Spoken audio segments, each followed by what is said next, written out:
All right, everybody, welcome back to Tin Talk. This is episode 2. I am not the host. I don't know how I've been roped into doing back-to-back episodes. This was supposed to be Sam's thing, but now here I am with my good friend Jordan Gusman. So as we've established, Tin Talk is a platform for the athletes, friends, and just anybody in the Tin Talk family to come on, whether you're a member of Tinman Elite, a staff person of Tinman Elite like Max, just to have a platform to talk about anything you want to, whether it's training, life, etc. So we're here with one of the best men on Tinman Elite, but certainly Tinman Elite's baddest boy, Jordan Gusman, a.k.a. Goose. So Goose, welcome. Thanks for joining me. You have recently made your way up to the roads after being a predominantly 5K guy in the last few years, so we felt it would be natural to bring in Tinman Elite's resident road guy to kind of talk you through how you've been navigating that transition and kind of where this change came from and just kind of, how life's been going for you. So, welcome. Coming off of a great half marathon performance this past weekend. We were talking before we started filming. Jordan said he feels pretty good, but stairs are hard, which I think is exactly how I felt about a week ago after New York. Congrats, man. Great first half marathon for you. 12th. Great, really deep, solid field. There were a bunch of sub 60-minute guys in the race, and Jordan showed up and in some brutal weather conditions and on a tough course, really competed well, and just got some great experience that I think is going to be huge for you going forward. So, congratulations. Thank you. Welcome. Thanks. And thanks for joining me. So I'll start off, I guess, like how, when, and why did you sort of like have this realization that you maybe wanted to move away from the track and onto the roads? I guess like it had always been like a dream of mine to run the marathon. It's kind of the pinnacle, I guess, of distance running. I've always seen myself as a distance runner from a young kid, and growing up in the location I didn't really have access to a track, so I was always on the roads, and I would always watch the marathons, the major marathons when they're on. So it was obviously a big part of my upbringing. I would always travel to the Gold Coast Marathon and run the shorter distances there, and one day thought that I would get back there and run the marathon. And then when I started school in Canberra, I joined a marathon group, and I was a miler running 120 mile weeks with the marathon guys. So I always eventually knew that I would get there. I kind of burnt myself out a little bit doing that because I was doing the mileage of the marathon guys, but then I would show up and run 15 by 400 and 58 to 62 seconds on a cold winter's night. And so I think that kind of had me struggle a little bit in my first few years with Tinman. I think finding that balance and then adding the equation of altitude into it as well had me kind of struggling to really stay healthy, and that was a big part of the change was I think just staying away from the track and staying away from those intense intervals would help me stay healthy. And as a lot of people know, this year I had pretty big life-changing news with the passing of my father, and it just made me feel grateful for the things that I had in my life, but also kind of just an opportunity to change and do something new. The last year of running, to be completely honest, didn't really excite me on the track, and I've been the most excited about running these past few months, and had the most fun that I've had in running this past weekend. So that was a big motivator for me to change. And my dad never wanted me to, so without him around, I can kind of get away with it. Funny. I mean, I think you sent a really cool message in the team's group chat after the race this weekend. You said, like, I feel like I'm back in love with running again. And I know, like, for me and anybody who's competed, like, I think that's a really tough thing to navigate is, like, we dedicate so much time and energy to this, and all of a sudden, like, sometimes it's overnight, sometimes it's this like long, slow, gradual loss of excitement and love for the sport. And I think that's something that's like really hard to get back. And I think like you found, like just choosing to do what maybe seems exciting, even if it's unorthodox, is huge. Congratulations again. Like I think regardless of the result this weekend, like that message that you sent meant way more to me than if you'd gone and ran 60 minutes as a teammate and a friend. Like it's just you want to see people be happy. It's great to see you back in a place in your relationship with the sport that you're just like in love with it again. So I think that's always all of our goal here. For sure. Nice, man. Australia has a pretty good marathon pedigree and history as well. Did that play any sort of like factor, growing up? And I feel like Australia's traditionally been more of like a marathoner's country, just with the history you guys have there. So is that any sort of factor as well? Yeah, for sure. I mean, like I said, when I went to school and I was training with this marathon group, I was training with the head of the Australian Institute of Sport.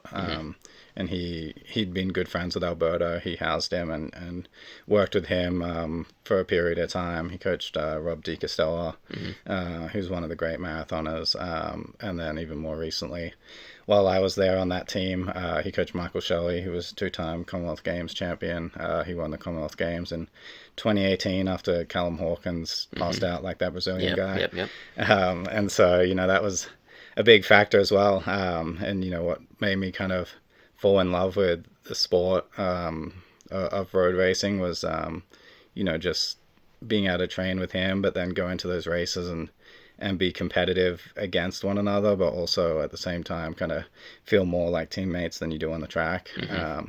And yeah, I mean, I started doing a few road races, even when I was on the track. Like throughout winter, I would always choose the road races over the cross-country races. And my last race on that team, before I joined Tinman, I actually broke his 10-kilometer record at the Gold Coast Marathon, which still stands. And so, that was a big indicator that I wanted to get back to the road racing stuff. And that was always kind of my off-season training, always incorporated a few road races. And, I didn't run a single road race once I joined this team. And there was always like a focus on running those times, whether it be 13:13 or 3:35, whatever it was that were the standards. And that just sucked like a lot of enjoyment out of it for me. And so, yeah, I think like just having those marathoners kind of around me and that group kind of solidified my love for it, and I knew that I would always kind of get back to that eventually. So yeah, here I am. No, that's great. I mean, I think that's one of the things that I feel like this team really loves to race cross country, and like I don't have that itch at all anymore. Like these guys are going to run sound running, and I'm just like, okay, like have fun, I'll watch and cheer you on, but like I have no real excitement about going to Austin and running cross country. And I think a big reason for that is, like you said, like road racing does kind of scratch that cross country itch, but it's like, I think a lot more fun. Like you get the tactics of cross country, but you can still run fast comparatively like you can on the track, but there's not like this hyper focus on standards and which race do I need to go to get world ranking points and all that kind of stuff. Like it is more pure competition, especially depending on the road race you go to. And so I think that's where it for me, I had like a big falling back in love with running when I moved to the roads as well, just because it is like this, you start feeling like a kid again when you're just racing for like place, and you're like reacting to moves, not thinking about like, oh, if I go now, do I blow up and then I miss my world champs qualifying time? You're just like, oh, I feel good, so screw it, I'm going to go for it. And I think that's a ton of fun. I think especially this weekend as well, like there was a few factors in why I chose that one. Obviously, it just being such a tough course, and then the weather played into it as well. It just took times kind of out of the equation, and so I just got to kind of experience it and run it and enjoy it, without the pressure of any of that sort of stuff. I knew I was in good company, like standing on the start line with 20 Africans and myself, and some of the big names of road running, whether right now or in the past. It was just exciting to be in that same race with them, as opposed to standing on the start line with Jakob, knowing that he's going through at 7:40 and being like, oh fuck, I'm really screwed here. And the other reason was it was my dad's birthday that day, and so I kind of, to start off my road career, I kind of just looked at the calendar and seen that one on that date and thought that would be like the perfect place to kind of kick it off. So it was it's really definitely cool. Like it just made me enjoy it so much more and be so much more grateful for just being able to be out there and do it. So that was one of my questions, like how did you decide on Boston? So that was obviously, I'm sure, a big motivating factor, is like wanting to honor your dad and kind of like carry him with you out on the race course. I mean, that's the first time you've raced, really, since your dad's passed. Does it feel like can you like feel his presence with you when you're out there racing? Yeah, for sure. He probably could have given me better weather. But fair. This is his last laugh, right? I definitely could. Like standing on the start line and stuff. That's my kind of passion for running and the reasons why I run have changed so much in the past like few years. Obviously like joining this team, I just wanted to be the best runner that I could be and make these teams, and what I thought that, eventually I could be one of the best in the world, and I still don't think that that's impossible, but just kind of running for my family and kind of, again, being grateful for where I came from, both like location wise, and I was very sick as a kid as well. So just, being grateful that, I get to do this every day and get to run was, a big part of why I felt so happy that day. Just, being able to do the things that I want to do, and he was a big part of that. He supported me a lot, and so being able to do that on that day, that was so special. And I think my mom, it was like 2 a.m. or something in Australia, went and like watched the live results and sat on the headland where we had like the kind of ceremony for him with my sisters, and just took a cup of coffee and watched the results, and it was just like super special. I was just out there for family, and obviously Tinman is family as well. So out there for all you guys. Man, that's powerful for sure. And Adidas up until this point. Yeah. No, I think it's really like, I think that's anybody who's experienced loss in their life, and I think you're very, very lucky, and in a very small minority if you haven't experienced that, like, can relate to that feeling of like you just have your perspective change, right? And like things that you were prioritizing all of a sudden become irrelevant, and vice versa. And I think that's like, as you enter this next chapter in your career, like, I really do think having that perspective and knowing that he's watching over you and being able to share in it and celebrate in it with your family is going to be such a hugely like motivating, and I think it'll just help you so much in like terms of holding yourself accountable and like digging deeper on race day and all that stuff. So well, I mean, Coach called me like after the race, and just from the experience of coaching me over the past year and a half, she just immediately thought that I was disappointed. And she was like just waiting for me to say like, that was shit. I'm pissed off with the time. The weather sucked. I wish I raced better. Blah blah blah. And she was pretty shocked to just say like, I was just happy to be out there, and like, I was happy with it. And she was like, oh, okay, good. Yeah, sounds good. Yeah, for sure. And as a teammate, like, I think anybody who's been around you in the last 6 months has like seen that transformation. And I think, we'll miss parts of the old Goose for sure, like the fiery first reps out of the gate and things like that. But I do think, like, again, speaking from my own personal experience, and there are a million different ways to find success in this sport, but what I've found works is that kind of like gratitude and appreciation, but also this like more steady, even keel approach to training and racing. So I do think that, especially in road racing where you have fewer opportunities and they're further between, and you really have to like make the most out of each one, because you can't just turn around and race if you hit the panic button halfway through. I do think that's going to be really beneficial for you, and again, outside of running, like as a person, I think that growth and transformation is something that's going to be great for you as a person, to just kind of like learn and explore these different parts of yourself and see where that can take you. So no, I think, we talked after the race, and I said in the group chat, like, I think across the board, everybody in Boston looked like they were about 2 to 3 minutes off of a PB. And so for you to go out and run 65 low, like, I know on paper, a lot of people probably scoff at that time and be like, oh, that's so irrelevant in today's day and age. And like, yeah, it's true, but like, the effort you put out, and I've seen what you've been doing in training. And like, again, as somebody who's ran a bunch of halves and has performed in higher levels and all that kind of stuff, like, I know that the effort you gave out there and just like the attitude and perspective you approach the race with is worth at least a couple minutes in hand. So I think for me, my half marathon debut, I ran 63 flat effectively, and then my next half marathon, I shaved a minute off and ran 62 flat, and those were both on pretty flat, fast courses on good weather days. And just in the experience of number 1 to number 2, I found a minute. So I think for you, like, you've got time and spades there, and I'm really excited to see what you can do. If you end up running Houston this winter, or another fast half here in the next few months, like, I think you'll see and just feel the difference between hard, hilly, pouring rain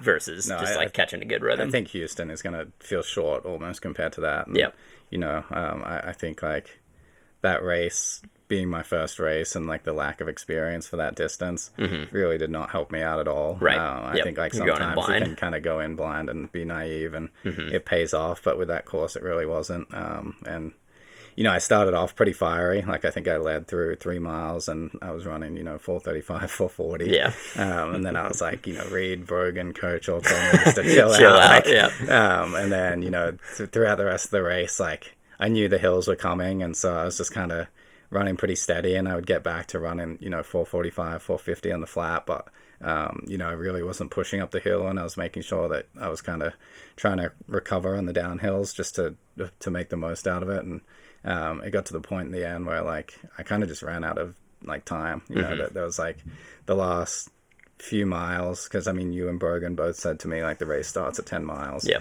And I got to 10 miles, and it was just, there was so many hills that I was running 4:55 flat up the hills, and that's all I could do.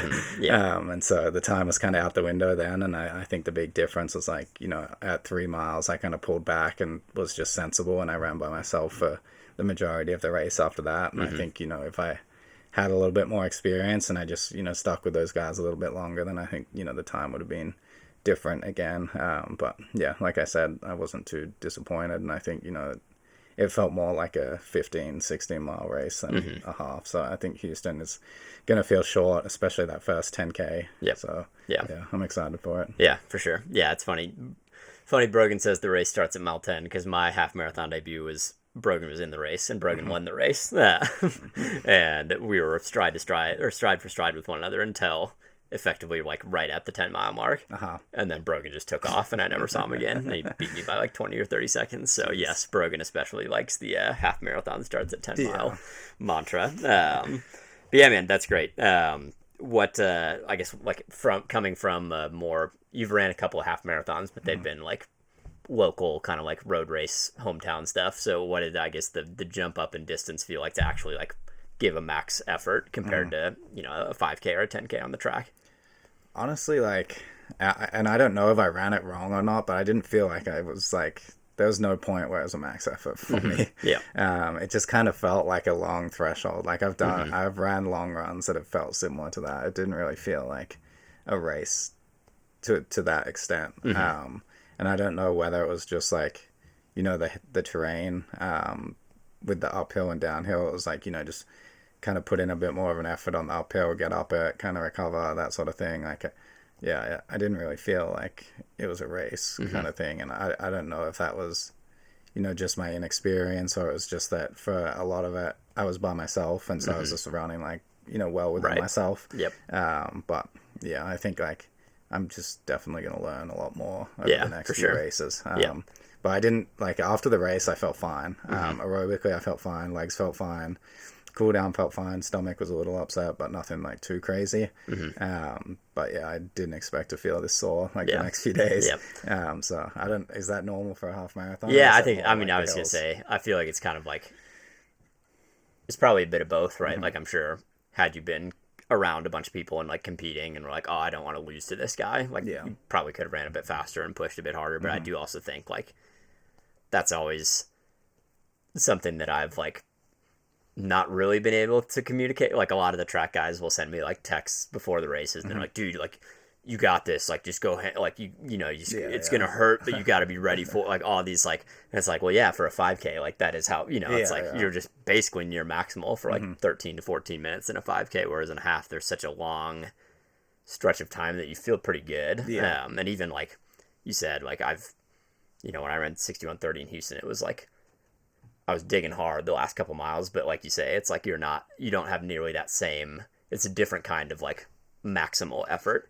Like on the track, it's like your legs are flooding with lactic, like you're this close to hitting the wall and just like putting a fridge on your back and running like an 80-second lap, whereas on the roads it's much more of like a slow burn to the point that it's usually just you're fatiguing out rather than like going lactic. And so there's definitely a difference in perception and like how you work through that in your mind is really different. So I do think it's partly just a different sort of like hurt and hard than on the track, but it's also, I'm sure, again, the weather and the course and being on your own. So I think again, putting you on a flat, fast course with a pack around you, it'll be really fun to see what you can do in the last 5K instead of just feeling like you're more or less like, okay, I'm going to get this done because I'm out here and I need to get to the finish line rather than like full attack in the last 5K. So, well, it was funny because the last like few hills, like I thought the pack would come back to me like a lot more than they did. Yeah, sure.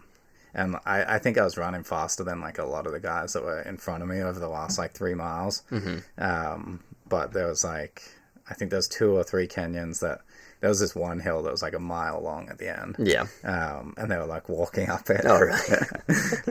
And then I had little Lisa behind me for like the last 4 miles or something like that. And I'd kind of like gap him. And I was like surging a little bit, like anytime we had flat or like a little corner or something like that, like I would surge and try and like get away from him. And it wasn't that I was like wanted to beat him. I just felt like I wasn't running like my own race with him behind me kind of thing. Yeah, sure. Like I couldn't let off the gas and like, I mean, maybe that was for the better, but going up the hills and stuff like that, like I was kind of just in the mindset of like, just get up the hill, run like 95% and feel good over the top of it rather than, you know, spend all your bickies halfway up the hill. But there was this one guy that like, because we kind of just kept like looping back and forward on the same like few spots for the last like 3 miles. And he was running all over the course and he just like, he's just yelling out, Ethiopia, Ethiopia, Ethiopia. And he would like, Lisa would like go around me and like surge for a little bit. And I was like, can you fucking stop this? Like, I do not want to be doing this right now. Well, you ended up beating him, yeah? Yeah. I got him like, there was a stretch like where we went through the zoo and I ran it on my warm up. So I like knew it as well. Cause I didn't really know any of the course. I just knew that they were going to be hard hills. And we got to this like stretch in the zoo and I just like sent it for 30 seconds and gapped him and I was like, you can fuck off. Yeah, that is, I feel like that's a big thing too, is like a lot of times at road races, you don't know the course until you really run it. So I do feel like that's a big thing too that I've seen, like now having been on the road circuit for a few years, is like I'll return to races and just feel like a lot more confident because I've raced it before. And I'm like, oh yeah, I know there's a hill that doesn't look bad on paper, but it's going to kick everyone's ass when you actually get to it. So yeah, that's good timing that you had that little inside knowledge to break former Breaking 2 project member Luisa Dosisa. I don't know if I'll return to Boston. The hospitality is great. Yeah, they take care of you that for sure. That race was incredibly hard. Yeah. I know, and it's a lot of, like, I think, again, when you're early on in your road career, like, I felt like I just wanted to run fast and get PRs, and then once you establish all those times, then it starts to get to be more fun to just, like, go to places where you can compete hard. So, like, I wouldn't be shocked if, like, for your marathon debut, you don't want to go run Boston because it's a volatile course, and, you know, again, for your next half marathon, you want to go run Houston rather than, like, Pittsburgh or something like that, where it's super up and down. But, yeah, I do think at some point you'll probably get to the point where you're like, okay, like, you know, I've got PRs that I'm happy with now, and now I just want to go like compete and see how many guys I can beat, and that's where then Boston will probably be like, all right, now that sounds pretty fun. I don't know. I feel like we're such different runners in that regard. Like I'm such a like rhythm runner that I think like just flats suit me so much better than like, See, I used to think that too, but I think by virtue of training for the marathon, you just gain so much strength, and that strength just like, I'm not doing a ton of like hill specific work. Like it's not like Coach Hunter and I ever do. I mean, you know, it's like we'll do hill sprints on occasion, like after a workout, but I don't do like uphill canyon runs or like 800 meter hill repeats. It's kind of just like when you get so aerobically strong and your legs are just so just bulletproof from all the high mileage weeks, like the hills just don't really bother you as much. So I was always like, oh yeah, if there's a hilly course, like I'm screwed in this race. And now I've gotten to the point where I'm like, I'm not too scared of it. So well, I thought I was that will probably be the case like, for you up until that run at Mags. I think Mags helped me so much. Just like getting used to those like hills and stuff. Because, for sure. I mean, a lot of the like training we do here and a lot of the workouts we do, especially like the stuff I'd done with you and the stuff I've been able to do with you has just been, you know, on that marathon loop where it's like super flat. So, you know, I feel comfortable at 4:55, 5 flat pace, like on the flat terrain. But like getting up those hills was a different story. So I'm thankful that I got to go up to Mags and do that before because otherwise, you know, I probably would have been walking up some of those hills. So let's talk about the training. How has your training, I guess, changed from this spring and past track seasons when you've obviously been going a lot more, like you said, hard intervals on the track, and now you know you're more strength road based? Like, what has been the biggest shift in your training? Is it the actual workouts, the mileage, is it just your mindset to how you approach things? Like, what's been the big changes there? I think it's a bit of everything. Like right now, this time of year, I wouldn't say that it's too different than what, I've done in the past for this time of year. It's kind of gotten to the point, and it'll be interesting over this next month because I am running a track race again, to put on spikes and like see how it feels. But I kind of get to this point where I then start putting spikes on, and that's when like the niggles start to pop up. And I never really know if it's, the aggressive shoes or just like the constant turning on the track, that sort of thing. Like I was never able to figure that out, but I feel like I've been a lot healthier and just feel a lot better.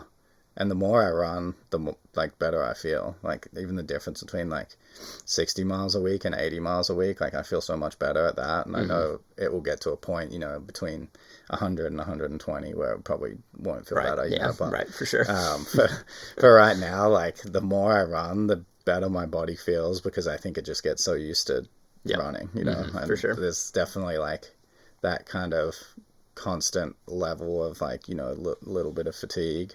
But I kind of like that. It kind of like holds me back a little bit in workouts, and it honestly like allows me to run the workouts a bit smarter just because, it takes me a little bit longer to warm up. I do feel a little bit more tired at the start, and I just run sensible for the first 3 or 4 reps and then kind of, get into a rhythm. And, I feel like my mindset's changed in that regard as well. Like just kind of feeling my way through the workout, not like pushing if, it doesn't feel right to push, and that sort of stuff. So, I just feel like I'm a lot more patient right now. I think like I've incorporated that into my training. I think the way that I raced this weekend showed a good bit of like patience, and I was able to like hold back and resist the urge to just go with the pack until I blow up. And that's how I normally race, because that's kind of this day and age, it's like if you're not time trialing these races, then there's no point on the track. But I think like I just have a lot of patience, and even down to like the race structure, of the season structure, of what races I'm choosing and what I want to run. Like coach was shocked when I said I wanted to run a marathon, and she thought immediately I wanted to run 2:10, and I was like, I'd be happy to run sub 2:16 on the first one, and then if I run 2:12, 2:13 on my second one, like that would be incredible. And I think that would be a really good first year. And I think she was just shocked for me to even say that I'd be fine running, a relatively slow time. So I think like, whether it's, what we spoke about earlier with, family stuff going on, or with just the change in kind of focus, with the road stuff, something's kind of helped me become a bit more patient, and I think that's gonna hold me in good stead, for these races, and for training and just, staying injury free.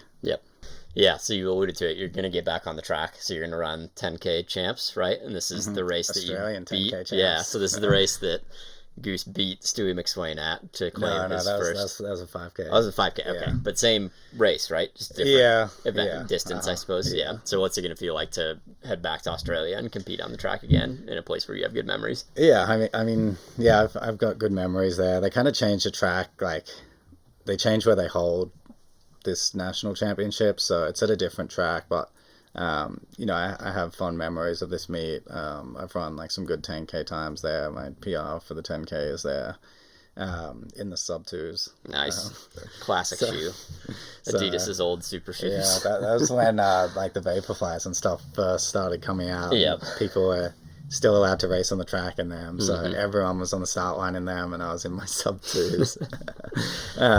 But I'm excited to get back on the track. I'm excited for some of those workouts as well, like on the furthest end away from like that patience, that there is still that like part of me that does want to like rip a workout or two. And I think I think that's probably a sign that I'm a little bit overrunning and I'm getting close to like being done if I don't have that excitement of, I'm getting fit. Like I want to kind of test it in some way or another. Right. And so, I'm excited to run some, mile workout starting at 4:30 and stuff like that. Like I'm leaving Boulder this week, and then I'm gonna go to Portland, and then back home for Christmas. So I'll be at sea level for the next month, and that kind of will allow me to do those workouts, and it'll be interesting to see how I respond to the spikes. Yeah, definitely. But yeah, I mean, I definitely want to come away from it with a PR. Break my team record. I think that's got to be the softest team record we have at this point. 28-12 for 10K. Yeah, you can do that for sure. This race is so difficult because there's like... Yeah, it's championships. It's tactical. No, it's a funny thing. Like the Australian Championships is like whatever Nick Bideau wants it to be. Oh, so really? It's like if one of his guys wants to time trial, then there's a pacer. Then there's a pacer. There's not. And so usually it'll be like, McSwain. Like I have a feeling this year it'll be like Brett, Rayner, McSwain, like the marathon guys, all trying to run 27:30, and then the next pack is trying to break 30 flat. Okay. And so, so you it's might like be you either squarely go in with the between 27:30 guys. So, yeah, I might end up having to start my own group, or just go with the guys and see how I feel. But yeah, like I said earlier, I'm not too fussed on the times. Like I just want to get out there and compete, and obviously team record would be good, and as close as I can get to 28 flat, I feel like would put me in a good position to then go on and run a good half at Houston. And the quicker I run in the half, I feel like the more wiggle room I have to come through half in a marathon. And so that's kind of the goal, is like just to compete well and run these times, but I'm not putting too much pressure on myself. I just want to kind of see how they go. So if I could get some scalps, I could, but I'm just excited to get back there and obviously race in front of my mom, who hasn't seen me run in quite some time. She's going to come down for the trip. Nice. So yeah, it'll be a nice moment, I think, for our family. Yeah, it's awesome. So you're still able to run Australian National Championships? Is it because it's open, or how's that work? Yeah, it's both. I mean, like technically, because I'm an Australian citizen still, I'm eligible to win. But yeah, it's open to anyone. So I'm entered as a Maltese athlete a lot of the time, like, our 100-meter final at the national championships, because we have like the 10K champs, 5K champs separate to the actual championship, just because we have the same 10 Australian runners that will run the 1500, 5K, right. and 10K. Yeah. And they Small pool. Yeah, they're just as good in all those events, and so they spread them out. But yeah, we have like international athletes actually run our national championships. I remember in 2017, I think Nick Bideau was the head coach of the Qatar Olympic team. And so the 1500 field was like a bunch of 330 like Qatarian guys that were there. Funny. And yeah, I think there was a woman from Papua New Guinea or Fiji that like won our 100-meter national champs like 3 or 4 years in a row, and they like get her on the podium and give her the medal, and someone stands next to her and they give her the medal. And yeah, it's a little confusing, but I think it just like I think the sketchy part is like when the international athletes take the spots in like the finals of the Australian athletes. Right, like that is odd. That's a bit harsh, but in terms of medals, like unless you're an Australian citizen, you're not technically national eligible. Champion. But yeah, I could still win the championship if, I was good enough to. But nice. So after that, then Houston, and then after that, marathon. Maybe. Yeah. things keep changing. Yeah, you're meeting with coach right after this, so maybe that'll be the decision maker. I really want to run a marathon, and I was looking at like one of the main like things that I'm mostly excited about for being a marathoner is that I don't have to freaking travel every week. Yep. I was getting so tired of traveling to Europe and traveling back to Australia, and it was just like. It was getting a bit exhausting. And so I was looking for like a marathon here, and the only ones are Boston and LA. Yeah, there's like grandmas in like June. Yeah, that's a long ways out. Yeah, and so I have the Games of Small States of Europe at the end of May, start of June, and I felt like, so I have to run the 5K and 10K there.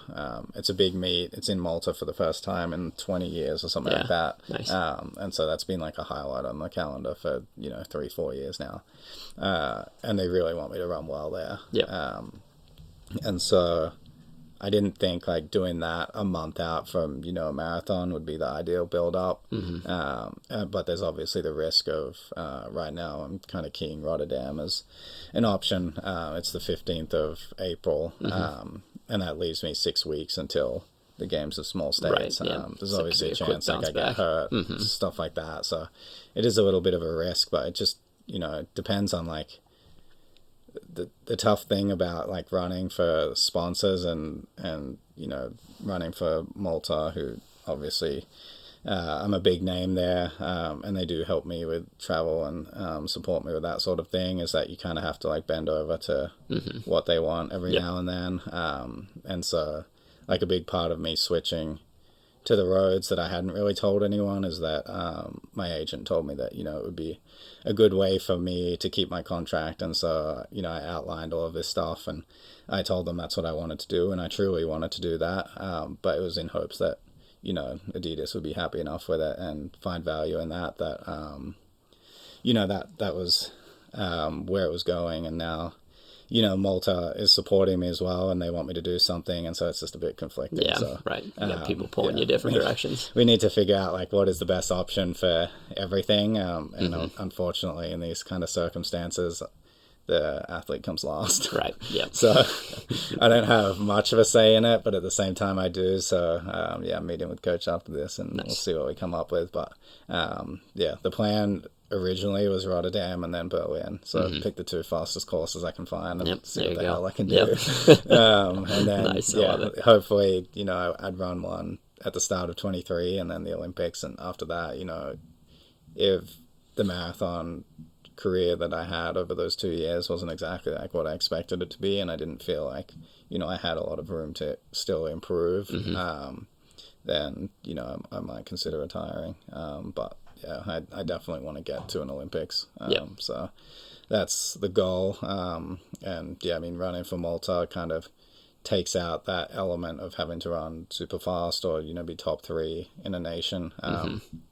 So they take 100 people for Worlds and Olympic marathon, and I think you know, this year Rory Linkletter ran 2:13 and was 95th or something like that. So you know, I know if I can run 2:10, 2:11 after 3 marathons, then I'd be a good shot at making it. And you know, I think that's what you did, right? Is 2:10 in your 3rd one. Technically, it was technically, technically my 3rd, effectively my 2nd. It was 2:10 high in Boston. So yeah, I mean, like you're a big, obviously, inspiration for me, and I'm trying to have the same trajectory that you had. So you know, with that in mind, I think that it is possible, but you know, anything can happen. So I'm not as bulletproof as you are. So we'll see. Yeah, you never know, though. I think that's what's so fun about the marathon. And like, so you talked before we started recording. I got asked the question last week in my podcast who I thought the best Tinman Elite marathoner would be.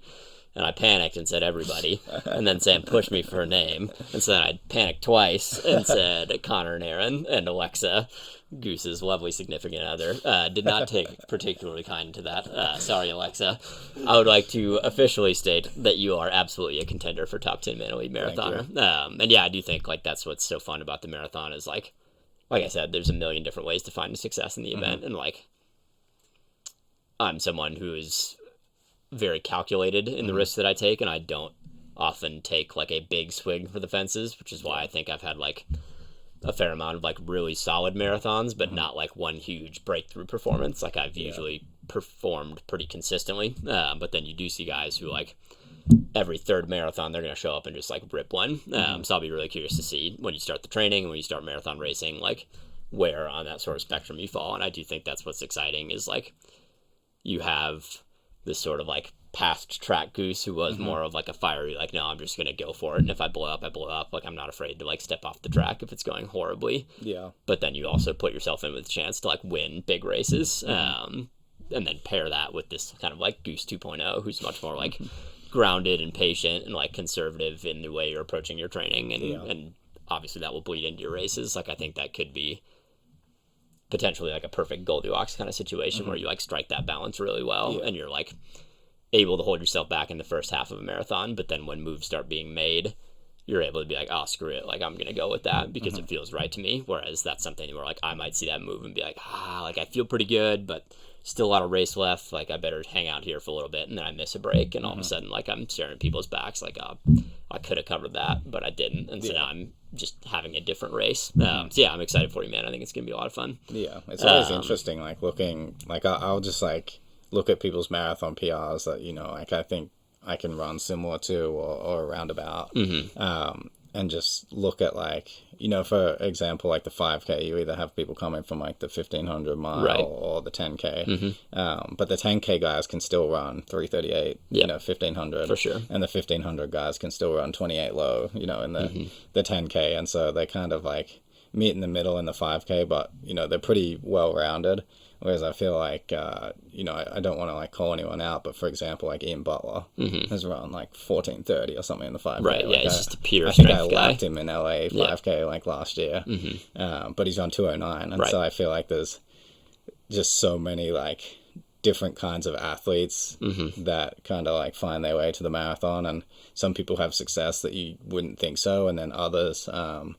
For example, like Brett Robinson has run sub 60 in the half. He's run 13 low and 27 low in the 10K. And he only just ran quicker than you after like 6 marathons. And so people that you think, you know, on paper in the track might run really well, like Bakili, for example, hasn't really put it together in a marathon. And then others that haven't been great track runners can really put it together. And so it's kind of just like, I'm excited to see where I fall in that regard. Like, you know, I've had a reasonably good track career, but will it hold me in, you know, good stead for a marathon? I have no idea. So we'll see. Yeah, it is. People always ask me like, oh, what's the difference? And I'm like, well, it feels like almost you're training for a different sport when you start doing the marathon training. Like the amount of mileage that you're piling on is like so much more significant, obviously, but it's in this more concentrated period of time. Like usually for an elite athlete, a marathon build is like 10 to 14 weeks. Yeah. So like as a 5K guy, a lot of times you're running like 80 to 100 miles a week, but you're doing it 6 months out of the year. Whereas for a marathon build, you're doing it like 110 to 120, but it's for like 2 months with some good weeks of training on either side, and then you just disappear off the face of the earth for like 3 to 4 weeks while you go recoup and just like hang out, and then you do it all over again. You do it like twice a year, so it's just a really different structure. And then when you add in the variables of like fueling and like getting your bottles and not missing the fuel and practicing that in practice and putting so much of an emphasis on the long run rather than interval training on the track, like it really does feel like in a lot of ways like it's the same sport, but it's like such a different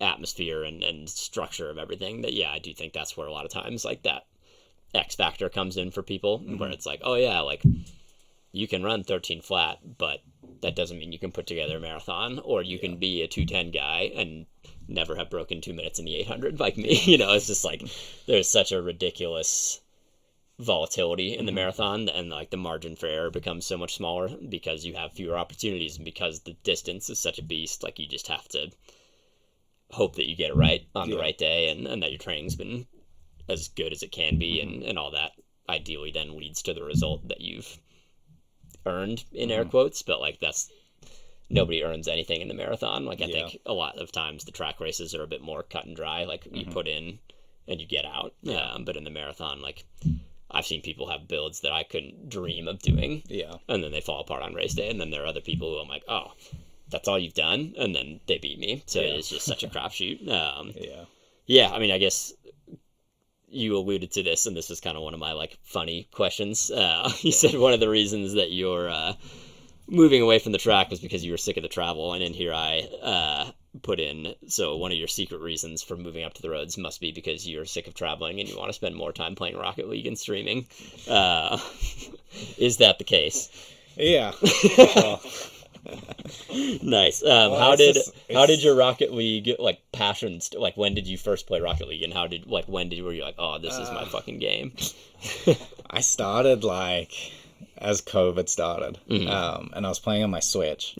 And then like my brother got me into it, and he was playing a lot, and we were living together with my ex-partner, and I would play it a lot, and he was like really into video games. He still is. And he would get super frustrated with me. And I'd be like playing in bed on my Switch, and he'd be like on the big TV, like in the living room. Yep. And he'd be like screaming at me. And honestly, like, I think that was a lot of the reason why we ended up breaking up in the end was that I was playing Rocket League so much that she was just getting frustrated. And I loved living with my brother. Like, you know, my family is so close that, like, you know, it was so fun living with him, but I'd lived with him my whole life, and like growing up we had a bunk bed together in the same room, and so I was like just so used to it, but I didn't realize how shitty of a person he was to live with, because he was like so dirty, messy. He'd like just lounge around like doing nothing all day. Not the and best so roommate. she was like basically like babysitting him, and then I would go away, you know, and come over here all the time. And she'd be stuck with him. And she'd be stuck with him, so but yeah, we played Rocket League a lot, and then when we broke up, I was like, well, I'll just double down on Rocket League. And so that year in Australia, I was playing a lot of Rocket League, and I moved to Xbox because my brother had a spare one at home, and we set up like a table, kind of like the ones we have in the office here in his bedroom, and we just had 2 TVs next to each other. And we'd just sit there next to each other and play all day. And then when I moved over here, and I finally, like, because I'd spent a lot of, like, my contract money the first year on, like, my visa and stuff, so I didn't really have any savings. And then, you know, I think with your contract as well, you get paid every 6 months. And so for that, like, last month and a half, you feel like you're really, like, struggling. Yeah, and then crunching the numbers. The money comes in, and you're like, oh, this is nice. Yep. And so the money came in when I first, like, came over here, and I was like, oh, shit, like, PC sounds nice. And so I balled out on that, and like instantly, just like the input lag and the graphics and stuff, I just got so much better, like straight away. And then since then it was like super addictive. But I think it's just because I'm so competitive as an individual, and I've struggled so much with running injuries. I think that's like it's just one of those things where, like, running is not a skill sport, right? I grew up playing soccer where, like, I was out in the park all the time, like, trying to curl the ball into the top right corner of the goal. And my dad, like, built a soccer goal on our fence out of just, like, some planks of wood, you know, and I would, like, just try and smack it against the fence, and I knocked down the fence a few times. But, you know, I'd be out there all day just practicing that skill. And you can't do that with running. And so Rocket League is one of those things where, like, you know, I'll sit on Instagram and I'll see someone score a cool goal and be like, I want to do that. And then I just sit there for 10 hours and practice it until I can do it, you know. And I think that's like, it's my inner, like, competitor coming out in, like, a different form. It's something that I can do nonstop and see improvement in, which I can't do in running. And so it's kind of just like a different form of me, like, being competitive. But it's also like, you know, I need to be doing something, and so if I'm not doing that, I'm probably being an idiot in my car, and, you know, getting myself into trouble, and it's just, I feel like it's a good form of recovery for me. Like, I always overlook that aspect of, you know, just like doing nothing when you're not running, right? And on my old team, like, I'd always be doing something outside, and I think that hindered my performance a lot, and so it's just like, an avenue, I guess, where I can just, like, sit there and chill out and recover. And so, that's the many reasons why I do it. But, I just love it at the end of the day, too. Yeah, that's good. I'm just a nerd. Fair. Well, we've covered a lot. Everything from racing to updates on life. So, thank you so much for sitting down with me. I know it's always great. You're one of my favorite people to talk to. Like, you're just always a good conversationalist, so I appreciate that. Yeah, it's just been... From my perspective, when we first met Jordan, he was just this long-haired, mustachioed dude just streaking towards the finish line at the Oxy Invitational in 2018, I think. So that's been really cool for me, as I'm sure you'd say the same, just to see, like, the personal and career growth that you've had over the last 3-4 years. And, you know, I know you mean a whole lot to this team, and to be able to share your story, I feel like you're one of the guys who gets really... just kind of overlooked, since you're a pretty reserved person, to get this out there. Right, or you're gone. So to get this out and just have people get a little bit more perspective on, like, your life and your trajectory and the things that matter to you has been a huge pleasure for me. And you're always, I love talking to you, man. So I appreciate it. Appreciate you, brother. I think we should. Maybe kiss.